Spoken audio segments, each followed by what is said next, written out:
رب العالمین والصلاة والسلام علی سید الانبیاء والمرسلین اما بعد فاعوذ باللہ من الشیطان الرجیم بسم اللہ الرحمن الرحیم الصلاة والسلام علیک یا سیدی یا رسول اللہ وعلى آلك وأصحابك يا سيدي يا حبيب الله الصلاة والسلام عليك يا سيدي يا نبي الله وعلى آلك وأصحابك يا سيدي يا نور الله نويت سنة الاعتكاف الحمدللہ عز وجل ہم نماز جمعہ کے لیے حاضر ہوئے ہیں۔ دعا ہے کہ رب تعالی ہماری اس ادنا سی حاضری کو اپنی بلند بارگاہ میں قبول و منظور فرمائے، اور جو کچھ اس جمعے میں بیان ہوگا اسے سننے کی، سمجھنے کی، اس کے اوپر عمل پیرا ہونے کی اور مجھے صحیح طرح بیان کرنے کی توفیق عطا فرمائے۔ آج جس موضوع کے اوپر میرا بیان ہے وہ موضوع ہے اہل بیت کے گستاخوں کا انجام۔ اہل بیت آقا علیہ السلام کے گھر والے، جس میں حضرت علی، ازواج مطہرات اور حضرت فاطمہ اور ان کی اولاد آتی ہے۔ عمومی جو مشہور زیادہ ہے، اور بھی اس کی بڑی تفصیل ہے۔ یہ اہل بیت کا مقام و مرتبہ تو بہت بلند ہے، ان کی نسبت بھی بہت اعلیٰ ہے۔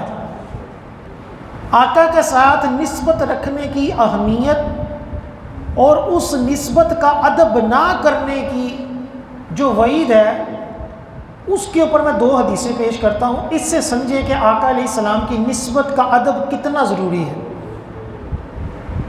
مسند امام احمد کی حدیث پاک ہے، جلد نمبر 5 صفحہ نمبر 544۔ آقا علیہ السلام نے فرمایا، جس نے اہل مدینہ کو ظلماً ڈرایا، اللہ تعالیٰ اس پر خوف ڈالے گا اور اس پر اللہ کی، ملائکہ کی اور سب لوگوں کی لعنت۔ مدینے کو نسبت کس سے ہے؟ پیارے آقا صلی اللہ علیہ وسلم۔ تو جس نے پیارے آقا کے شہر کے رہنے والوں کے ساتھ زیادتی کی، ان کو ڈرایا، ان کے اوپر ظلم کیا، ان کو خوف زدہ کیا، آقا علیہ السلام فرماتے ہیں اللہ تعالیٰ اس کو خوف میں مبتلا کرے اور اس کے اوپر اللہ کی، فرشتوں کی اور لوگوں کی لعنت۔ ایک اور حدیث پاک ترمذی شریف کی، جلد نمبر 5 صفحہ نمبر 487، نبی کریم صلی اللہ علیہ وسلم نے ارشاد فرمایا، جس نے عربوں سے بغض رکھا میری شفاعت میں داخل نہ ہوگا، اور اس کو میری مودت یعنی میری محبت میسر نہ ہوگی۔ یعنی جو اہل عرب کو برا کہے، ان سے بغض رکھے۔ اہل عرب سے مراد کون ہے؟ جو صحیح عاشق رسول ہے، گستاخوں کی بات نہیں ہو رہی، یا جنہوں نے نجد سے آ کر اہل عرب کے اوپر قبضہ کیا ہے ان کی بات نہیں ہو رہی۔ جو خالصتاً عربی ہیں اور صحیح عقیدے والے ہیں، ورنہ تو ابو جہل بھی عربی تھا، ٹھیک ہے، عبداللہ بن ابی جو تھا وہ بھی منافق عربی ہی تھا، ان کی بات نہیں ہو رہی، گستاخوں کی بات نہیں ہو رہی۔ کن کی بات ہو رہی ہے؟ جو صحیح مسلمان ہوں، عاشق رسول ہوں اور عربی ہوں، اور بندہ ان سے بغض رکھے۔ تو آقا علیہ السلام نے فرمایا میری شفاعت میں داخل نہ ہوگا اور میری محبت بھی اس کو میسر نہیں ہوگی۔ اب پہلے دیکھیں، پہلی حدیث پاک میں مدینے کے ساتھ خاص تعلق رکھا اور ان کو ڈرانے والوں کے اوپر لعنت کی وعید، پھر اپنی نسبت کو آقا علیہ السلام نے مزید بڑھایا، جس میں مکہ بھی آ گیا، جس میں تمام عرب آ گیا، اور آپ نے فرمایا کہ جس نے اہل عرب سے بغض رکھا اس کو میری شفاعت نہیں ملے گی۔ تو اہل عرب کی نسبت کن سے ہے؟ آقا علیہ السلام، یہ ہیں دو نسبتیں جن کا مقام و مرتبہ اہل بیت سے بہت کم ہے. ان کے بارے میں بھی آقا علیہ السلام نے یہ فرمایا. تو جو بندہ اہل بیت سے بغض رکھے، ان کی شان میں گستاخیاں کرے، اور وہ اہل بیت جن کی پاکی و طہارت کا اللہ تعالیٰ قرآن میں ذکر فرماتا ہے، انما یرید اللہ لیذھب عنکم الرجس اہل البیت ویطہرکم تطہیرا. اللہ تو یہی چاہتا ہے اے نبی کے گھر والوں کہ تم سے ہر ناپاکی دور فرما دے اور تمہیں پاک کر کر خوب ستھرا کر دے. اکثر مفسرین کی یہ رائے ہے کہ یہ آیت حضرت علی، حضرت سیدہ فاطمہ، حضرت امام حسن، امام حسین رضی اللہ تعالی عنہم کے حق میں نازل ہوئی کہ اہل بیت سے یہ مراد، اور بھی اس میں تفصیل ہے. بہرحال اب جو اہل بیت سے بغض رکھے ان کے بارے میں آپ کو میں چند حدیثیں سناتا ہوں. مسند احمد کی حدیث پاک ہے، امام احمد نے روایت کیا، السوائق محرقہ کے اندر یہ روایت موجود ہے. حضور صلی اللہ علیہ وآلہ وسلم نے فرمایا کہ جو شخص اہل بیت سے بغض رکھے، بغض کا مطلب ہوتا ہے دشمنی، دل میں کینہ، کہ جب اہل بیت کا ذکر آئے تو بندے کا منہ جو ہے وہ بگڑنا شروع ہو جائے، اور وہ اس حدیثوں کو ضعیف ثابت کرنے کی کوشش کرے، اور نہیں جی نہیں یوں ہوتا ہے یوں ہوتا ہے، جس طرح کئیوں کا آج کے دور میں بھی ہے. تو آقا علیہ السلام نے فرمایا جو اہل بیت سے بغض رکھے وہ منافق ہے، وہ مسلمان کامل، بلکہ وہ حقیقی طور پر وہ منافق ہے. کامل مسلمان وہ ہوتا ہے کہ جس کے اندر کچھ کمی ہو، ٹھیک ہے، لیکن ایمان ہو. لیکن منافق وہ ہوتا ہے کہ جس کا ایمان ہی نہیں ہے. اور جو بغض اہل بیت رکھتا ہے وہ حقیقت میں مسلمان ہی نہیں ہے، وہ منافق ہے، وہ گمراہ ہے، صحیح معنی میں مسلمان نہیں ہے. جب مسلمان کی بات ہوتی ہے تو اس سے وہ مسلمان مراد ہوتے ہیں جو صحیح عقیدے والے ہوتے ہیں.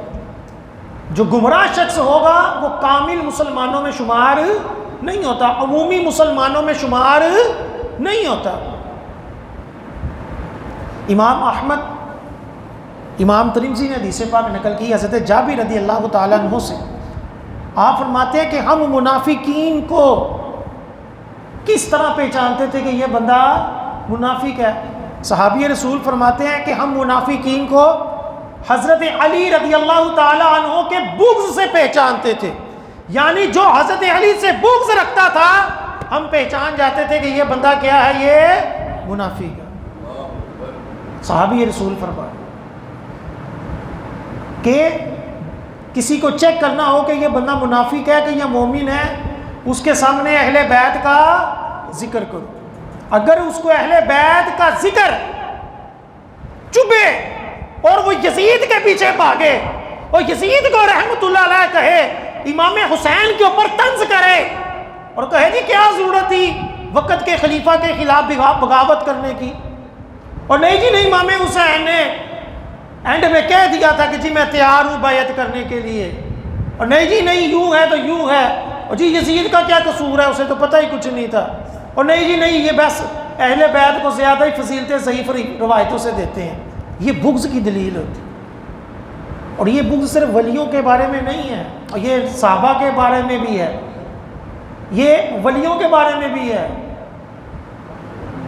جو گستاخ لوگ ہوتے ہیں نا ان کو ولی کی بھی کرامت سناؤ نا تو وہ منہ صرف ہٹاؤ نہیں ابھی گلا ہی نہیں، ایسے ہی کہانیاں بنائی ہوئی ہیں سنیوں نے. اور جن کو صحابہ سے بغض ہو، جب ان کو صحابہ کی شان بیان کی جائے تو ان کو چبھتی ہے، وہ کہتے ہیں بس یہ اہل بیت کا ہی ذکر کرو. الحمدللہ یہ سنیوں کو اللہ تعالیٰ نے یہ توفیق دی کہ ہم ہر ایک کا ذکر سن کر خوش ہوتے ہیں. یہ بہت بڑی سعادت سمجھے، اللہ کا شکر ادا کریں. ہمیں نہ ولیوں کا ادب، نہ ولیوں کی شان چبھتی ہے، نہ صحابہ کی چبھتی ہے، نہ اہل بیت کی چبھتی ہے، نہ ہی کسی نبی کی چبھتی ہے. ہمیں سب چیزیں جن کی نسبت بھی سرکار سے ہو اور جن کی نسبت بھی صحابہ اہل بیت سے ہو، ہم ان کا بھی ادب و احترام کرتے ہیں. ایک اور حدیث پاک جامع ترمذی کی جلد نمبر 5 صفحہ نمبر 445، نبی کریم صلی اللہ علیہ وآلہ وسلم نے ارشاد فرمایا جو ان اہل بیت سے جنگ کرے میں اس کا محارب ہوں، یعنی میں اس بندے سے جنگ کرنے والا ہوں، اور جو ان سے صلح کرے اس کی مجھ سے بھی صلح ہے۔ بڑی اہم حدیث پاک، جامع ترمذی کی حدیث پاک۔ آقا علیہ السلام کیا فرماتے ہیں جو اہل بیت سے دشمنی کرے تو میں اس سے دشمنی کرنے والا ہوں، اور جس سے دو جہاں کے سردار دشمنی کرے اس بندے سے بڑھ کر بدبخت اور کون ہو سکتا؟ کوئی نبی کے مقابل آگے، کس وجہ سے؟ اہل بیت سے بغض رکھنے کی وجہ سے، اہل بیت سے دشمنی کرنے کے سبب۔ اب اگلا پوائنٹ بھی بڑا اہم ہے، سرکار فرماتے ہیں جس سے اہل بیت صلح کر لے اس سے میری بھی صلح۔ اب واضح روایتیں موجود ہیں حضرت فاطمہ کی حضرت ابوبکر صدیق سے بھی اچھے آخر تک تعلقات رہے، صلح بھی ہو گئی، ٹھیک ہے۔ حضرت امام حسن رضی اللہ تعالیٰ عنہ کی حضرت امیر معاویہ سے بھی صلح ہو گئی، ٹھیک ہے۔ اس کے باوجود آج اگر کوئی ان روایتوں کو لے کر اس کو غلط رنگ میں دے اور لوگوں کو یہ کہے کہ دیکھو جی حضرت علی جو تھے وہ حضرت امیر معاویہ سے لڑتے رہے، تو یہ امیر معاویہ جو تھے وہ ٹھیک نہیں تھے، وہ یوں تھا تو یوں تھا، حضرت امیر معاویہ پر تان کیا جائے یا کسی اور صحابی کے ساتھ تان کیا جائے یا ان کی تھوڑی دیر کے لیے آپس میں ناراضگی کو دلیل بنا کر کسی ایک صحابی کے خلاف بغض رکھا جائے، تو اس کے بارے میں یہ وعید کیا ہے؟ آقا علیہ السلام کیا فرما رہے ہیں کہ جس سے حسن نے صلح کر لی اس سے میری بھی صلح ہو گئی، ٹھیک ہے، اور جس سے فاطمہ نے صلح کر لی اس سے سرکار کی بھی صلح ہو گئی۔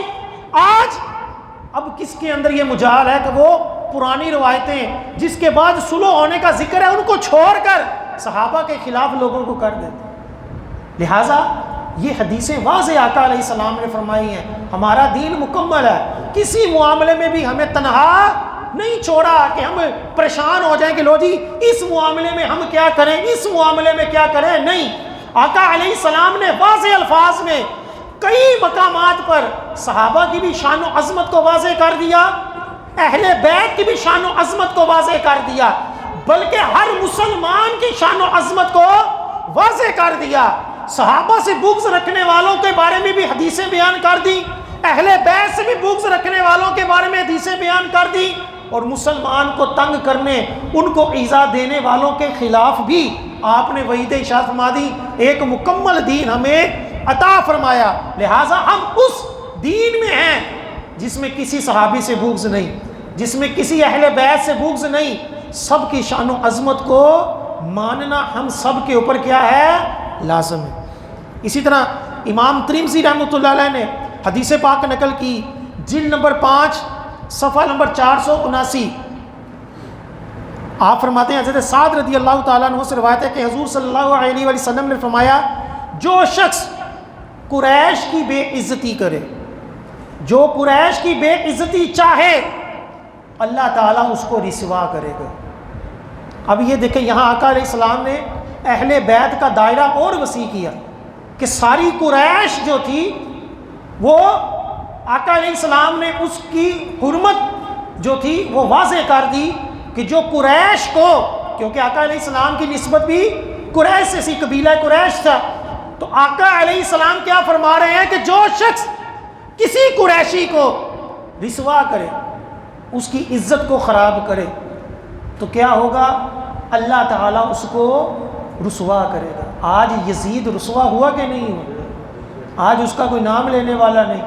یہ سرکار کی واضح حدیث پاک کا نتیجہ ہے کہ جس شخص نے بھی اہل بیت سے بغض رکھا، ان کے بارے میں زبان درازی کرنے کی کوشش کی، ان کے خلاف کتابیں لکھی، ان کے خلاف تقریر کی، اللہ تعالیٰ نے اس کو ذلیل و خوار کر دی۔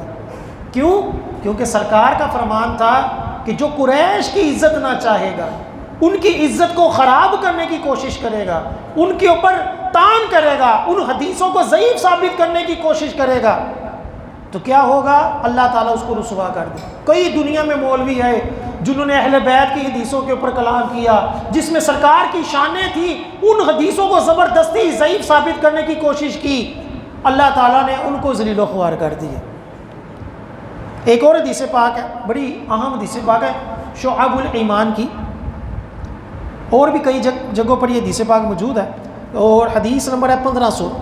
آقا علیہ السلام سے مروی حضرت علی رضی اللہ تعالیٰ عنہ فرماتے ہیں کہ رسول اللہ صلی اللہ علیہ وآلہ وسلم نے ارشاد فرمایا، جو شخص اہل بیت اور انصار اور عرب کا حق نہ پہچانتا ہو، بڑی اہم بات، 3 نسبتوں کا نام لیا، اہل بیت اور اہل عرب اور انصار۔ انصار سے مراد ہے جو مدینے کے لوگ تھے، جو مدینے والوں کا حق نہ پہچانتا ہو، ان کی شان، ان کی عزت و مقام و مرتبہ نہ جانتا ہو، جو عرب کا مقام و مرتبہ نہ جانتا ہو کہ عرب کی کیا فضیلت ہے کہ سرکار عربی تھے، سرکار کی نسبت عرب میں ہے، جو اس منصب کو، اس نسبت کو نہ پہچانتا ہو۔ تیسرا وہ جو اہل بیت کا حق نہ پہچانتا ہو۔ سنیں آقا کیا فرماتے ہیں، فرماتے ہیں وہ 3 میں سے ایک ہے، وہ شخص 3 میں سے ایک ہے، یا تو وہ منافق ہے، یا وہ منافق ہے، یا وہ حرامی ہے، یعنی وہ زنا کی پیداوار ہے، یا اس کی ماں کو 3 طلاقوں کے بعد بھی شوہر نے رکھا، اور اس حرامی جو ہے عقد سے وہ بچہ پیدا ہوا تو وہ حرامی ہوا، ٹھیک ہے، یا اسی طرح نکاح سے پہلے ہی یارانہ تھا، اس سے حمل ہو گیا، ٹھیک ہے، یا وہ منافق ہے۔ آقا علیہ السلام فرماتے ہیں کہ وہ مومن ہی نہیں ہے، یا مومن ہے لیکن صحیح نسب والا نہیں ہے۔ تیسرا آقا نے فرمایا کہ یا اس کی ماں کو حمل ہی ناپاکی کی حالت میں ہوا، کہ جس حالت میں میاں بیوی کا صحبت کرنا کیا ہے، حرام ہے، اس حالت میں وہ حمل ہو گیا، تو وہ حرام کی حالت میں ہوا، اس وجہ سے اس کے اندر حرامی جراثیم پائے گئے۔ آقا علیہ السلام نے فرمایا ان 3 میں سے ایک ضرور ہوگا۔ لہذا جو شخص ان ہستیوں سے بغض رکھے، دشمنی رکھے، اس کے بارے میں یہ بھی وعید ہے کہ وہ اپنا نسب بھی غور کرے، وہ اپنا ایمان بھی دیکھ لے، اللہ کی پناہ۔ اسی طرح ابن حبان کی حدیث پاک ہے، جلد نمبر 3 ہے، صفحہ نمبر 162 ہے، حضرت ابو سعید خدری رضی اللہ تعالیٰ عنہ روایت کرتے ہیں، حضور صلی اللہ علیہ وآلہ وسلم نے ارشاد فرمایا، اس ذات کی قسم جس کے قبضہ قدرت میں میری جان ہے، اہل بیت سے کوئی نفرت نہیں کرتا مگر یہ کہ اللہ تعالیٰ اس کو دوزخ میں ڈال دے گا۔ یعنی اہل بیت سے نفرت کرنا، ان کے نام سے، ان کے ذکر سے بندے کو نفرت ہو، دل نہ اس کی طرف مائل ہو، تو آقا علیہ السلام فرماتے ہیں اللہ تعالیٰ اس کو دوزخ میں ڈال دیتا ہے۔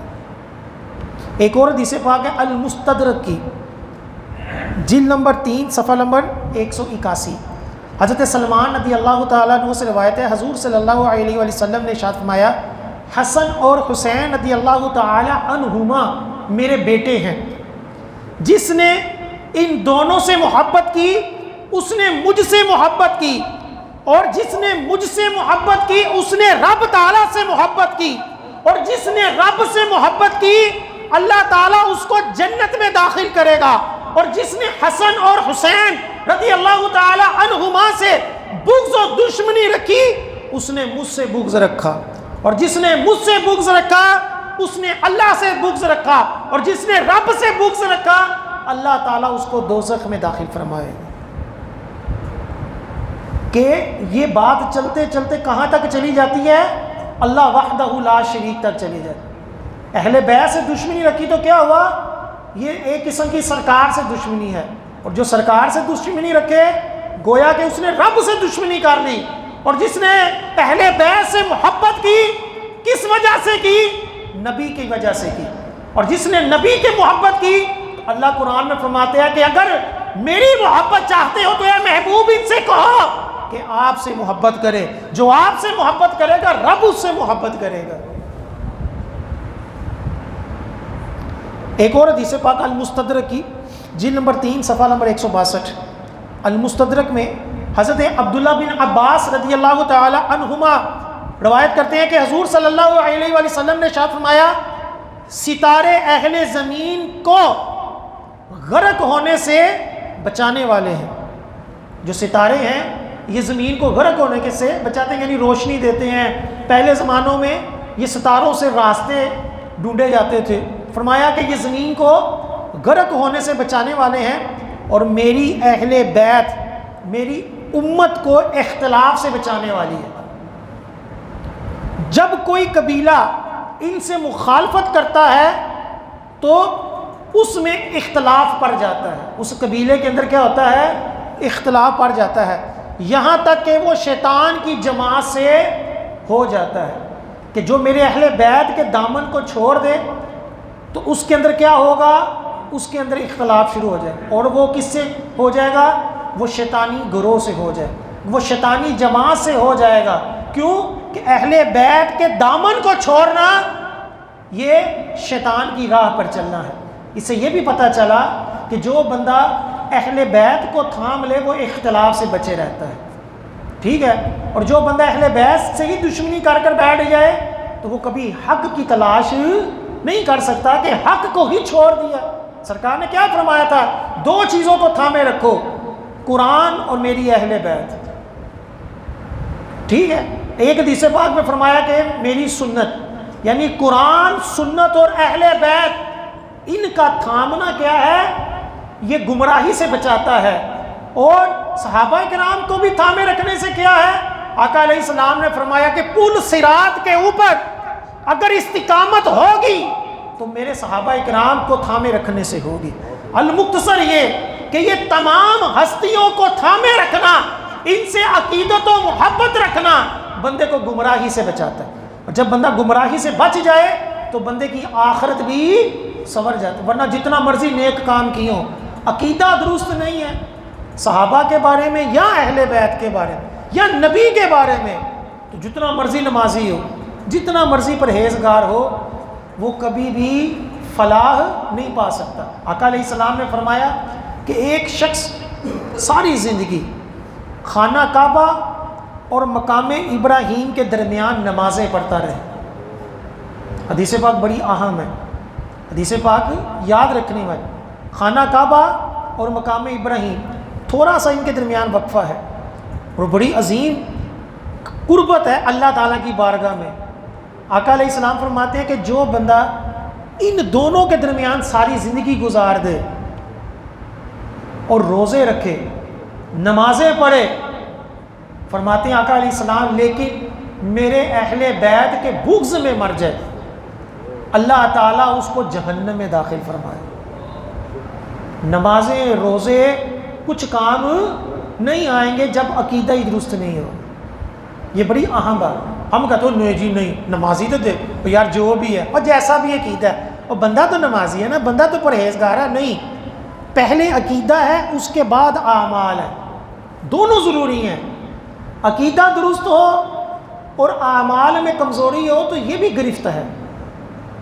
اس کی بھی کل قیامت والے دن پوچھ گچھ ہونی ہے کہ اعمال کیوں نہیں کیے بھائی، نمازیں کیوں نہیں پڑھی، روزے کیوں نہیں رکھے، حلال کیوں نہیں کمایا، ظلم کیوں کیا. یہ ساری پوچھ ہونی ہے. خالی عقیدہ درست ہونے سے بھی نجات نہیں ہے. لیکن اگر عقیدہ درست نہیں اور جتنے مرضی اچھے اعمال کیے ہوں تو جب بنیاد ہی درست نہیں ہے تو پھر آخرت بھی درست نہیں. اس کی گرفت جو ہے وہ بے عمل سے زیادہ ہے. بے عمل کو سزا ملے گی لیکن وہ جنت میں چلا جائے گا اپنی سزا بھگت کر. لیکن جس کا عقیدہ درست نہیں ہوگا اس کی پھینٹی کیا ہوگی، وہ زیادہ ہے. پھر وہ حد کفر تک گیا تو ساری زندگی پھر دوزخ میں ہی رہے گا. اللہ معاف کر. حضرت حسن رضی اللہ تعالیٰ عنہ، امام حسن رضی اللہ تعالیٰ عنہ کا فرمان سنیں. المعجم الاوسط کی حدیث پاک ہے، جلد نمبر 2 ہے، صفحہ نمبر 33 ہے. سنیں کیا فرماتے ہیں. حضرت امام حسن رضی اللہ تعالیٰ عنہ فرماتے ہیں ہم سے بغض مت رکھنا، امام حسن خود فرما کیا رہے ہیں کہ ہم اہل بیت سے بغض دشمنی نہ رکھنا. حضور صلی اللہ علیہ وآلہ وسلم نے فرمایا ہے جو شخص ہم سے بغض یا حسد کرے گا اسے قیامت کے دن حوض کوثر سے آگ کے چابکوں کے ساتھ درایا جائے گا. آگ کے ہوتے ہیں نا جو گھوڑے کو مارنے والے ہنٹر, ٹھیک ہے, چھانٹا جسے کہتے ہیں. حضرت امام حسن فرماتے ہیں کہ جو ہم سے بغض رکھے, ہم سے حسد کرے, قیامت والے دن آگ کے چھانٹوں سے اس کو حوض کوثر سے دور کیا جائے کہ دفع ہو جاؤ. یہ حوض کوثر وہ کوثر کہ 50,000 سال کا دن قیامت والا, اور گلے پیاس کے مارے خشک ہوں گے. اس وقت آقا کے ہاتھوں حوض کوثر جسے نصیب ہو جائے گا اس کو بہت بڑی سعادت مل گئی. اس کی پیاس بھی بجھ گئی, اور ایسی بجھی کہ پھر کبھی پیاس نہیں لگنی. اس حوض کوثر سے آقا علیہ السلام, صحابہ اکرام, اہل بیت آقا کی امت کو جام پلا رہے ہوں گے. اور اس میں جب گستاخ, بے ادب, بد عقیدہ لوگ آئیں گے, جو اہل بیت سے بغض رکھنے والے ہوں گے, جو صحابہ سے بغض رکھنے والے ہوں گے, امام حسن فرماتے ہیں اہل بیت سے بغض رکھنے والوں کو آگ کے چھانٹوں کے ساتھ دور کیا جائے گا کہ یہاں سے دفع ہو جاؤ, تم اس کے قابل نہیں ہو. صحابہ کے بارے میں بھی ایسا ہے, روایت ہے کہ جو صحابہ سے بغض رکھنے والے ہوں گے ان کو بھی حوض کوثر سے دھتکارا جائے گا. اسی طرح ایک کثیر کتابوں کے اندر حدیث پاک ہے, ترمذی شریف کے اندر بھی ہے, طبرانی شریف کے اندر بھی ہے, الحاکم مستدرک کے اندر بھی ہے. حضرت عائشہ صدیقہ رضی اللہ تعالی عنہا فرماتی ہیں کہ رسول اللہ صلی اللہ علیہ وآلہ وسلم نے ارشاد فرمایا 6 بندوں پر میں لعنت کرتا ہوں. سرکار کے فرماتے ہیں 6 بندوں کے اوپر میں لعنت کرتا ہوں, رحمت للعالمین فرما رہے ہیں. 6 بندوں کے اوپر میں لعنت کرتا ہوں اور اللہ بھی لعنت کرتا ہے, اور اللہ بھی اس کے اوپر لعنت کرتا ہے. پھر فرماتے ہیں کہ ہر نبی جو ہوتا ہے اس کی دعا قبول ہوتی ہے. چنانچہ آپ فرماتے ہیں اور جو کتاب اللہ میں زیادتی کرنے والا ہو, جو کتاب اللہ میں قرآن میں زیادتی کر دے, اپنے پاس سے کوئی آیت بنا دے یا آیت کا ایسا مطلب لے کہ جو دوسری آیتوں کے خلاف ہے, جس طرح قادیانیوں نے لے لیے کہ جی نبی کے بعد بھی سرکار سے کم تر نبی ہو سکتا ہے, تو یہ بھی ایک قسم کی قرآن میں زیادتی کرنے کی کوشش کہ قرآن آخری نبی کہہ رہا ہے اور یہ اس کو غلط معنی میں لے کر کچھ اور نکالنے نتیجہ. تو سرکار نے فرمایا کہ جو قرآن میں کیا کرے, زیادتی کرے. قرآن کا جو ہے وہ احکامات میں ایسی آیت درمیان میں ڈال دے یا ایسا مطلب لے لے کہ جو قرآن کے مطابق نہیں ہے, اس کے بلکہ خلاف ہے, اس کے اوپر لعنت ہے. فرمایا کہ جو تقدیر کو جھٹلانے والا, یہ بھی بڑی اہم, آج ہمارے یہاں 2 کلاسیں پڑھ کے لوگ تو تقدیر کوئی شے نہیں, اپنی محنت سارا کچھ. ایسا نہیں, تقدیر کے اوپر ایمان لانا اسلامی تعلیمات ہے کہ کئی مرتبہ ساری محنت کرتے ہیں لیکن نوکری کسی کسی کی ملتی ہے, نوکری مل جائے, ترقی کسی کسی کو ملتی ہے, ترقی بھی مل جائے, شہادت کسی کسی کو ملتی ہے. کیا سارے فوجی شہید ہو جاتے ہیں؟ ایسا تھوڑی ہوتا ہے. کسی کسی کے نصیب میں شہادت ہوتی ہے, کسی کسی کے نصیب میں آگے اس شعبے کے اندر اچھے طریقے سے کام کرنا ہوتا ہے. ڈاکٹر سارے بن جاتے ہیں, مشہور ڈاکٹر کوئی کوئی ہوتا ہے, شفا کسی کسی کے ہاتھ میں ہوتی ہے. یہ تقدیر ہوتی ہے. حالانکہ پڑھا سب نے ایک جیسی کتابیں, ٹھیک ہے. یہاں شالوی میں سارے کاروبار کریں, یہ سارے ایک جتنے کماتے ہیں کہ کیا سب کے نصیب ایک جتنے ہیں؟ نہیں, نصیبوں کا عمل دخل ہوتا ہے. تو سرکار نے فرمایا جو تقدیر کو جھٹلا دے اس کے اوپر اللہ کی بھی لعنت ہے, اور کس کی لعنت ہے؟ رسول اللہ کی بھی لعنت. پھر فرمایا اور ظلم و جبر کے ساتھ تسلط کرنے والا, تاکہ اس کو عزت دے جس کو اللہ نے ذلیل کیا, اور اس کو ذلیل کرے جسے اللہ نے عزت دی. یعنی ظلم و ستم کر کر کسی چیز کے اوپر قابض ہو جانا, کسی گاؤں میں, کسی ملک میں, کسی جگہ قابض ہو کر عزت والوں کو ذلیل کرنا اور ذلیلوں کو عزت دے دینا. سرکار نے اس کے اوپر بھی لعنت فرمائی, اور اللہ کی بھی اس کے اوپر لعنت.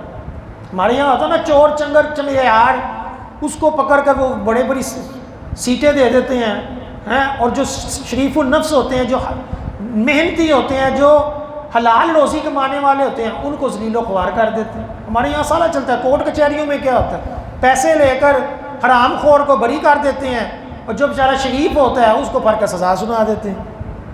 تو سرکار نے کیا فرمایا، جو عزت والے کو کیا کرے، ذلیل کرے، اور ذلیل کو عزت دار